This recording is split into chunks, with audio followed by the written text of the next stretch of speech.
Alright, this is the flatbed I'm making here for the old first gen. I use 2x2 square tubing for the frame, 11 gauge, or 12 gauge, and I did some cross beams across, tacked it, and then I'm gonna be making sides and the back panel today. I got all this sheet metal left.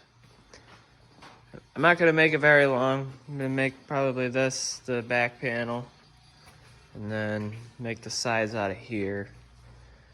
I've been doing all this with a cutting wheel.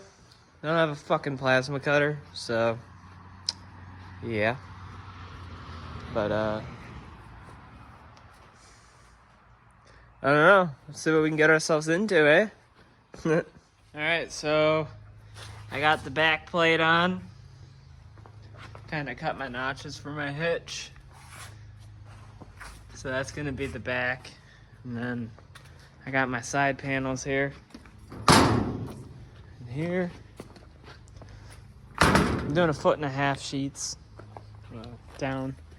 I had my buddy come over, help me hold it. I'm just gonna trace the tire, cut that out, and then once these are like this, down, I'm gonna take some scrap here.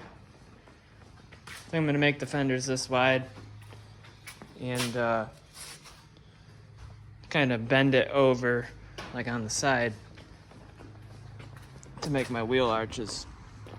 You know, kind of. So yeah.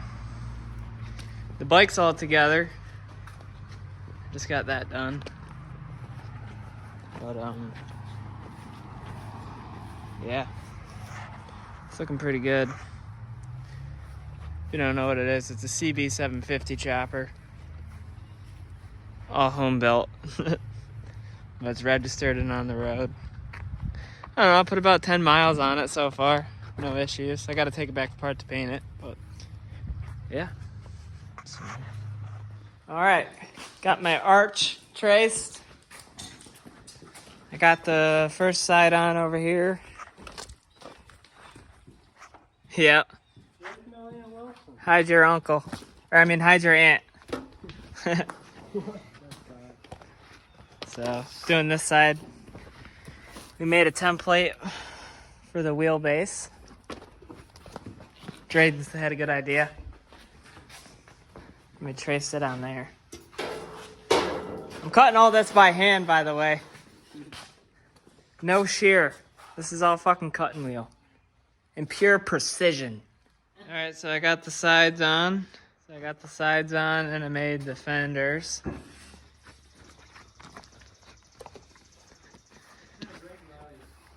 Looks pretty sweet. So yeah, it's pretty simple if you just put your head to it. And you're not a bitch.